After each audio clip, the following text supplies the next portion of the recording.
Евангелле паводле Яна.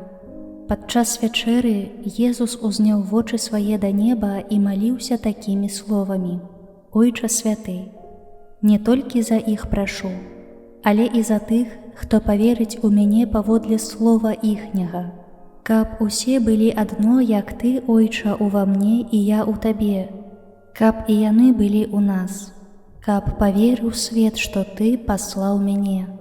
І славу, якую ты даў мне, я даў ім, каб яны былі адно, як і мы адно.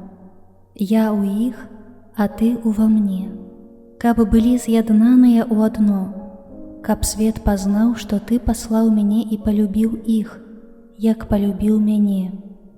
Ойча, хачу, каб тыя, каго ты даў мне, былі са мною там, дзе я ёсць, каб бачылі славу маю, якую ты даў мне, бо палюбіў мяне перад заснаваннем свету.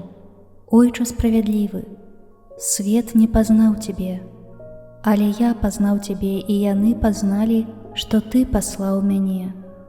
Я адкрыў ім тваё імя, і будуць адкрываць, каб любоў, якою ты палюбіў мяне, у іх была, а я у іх.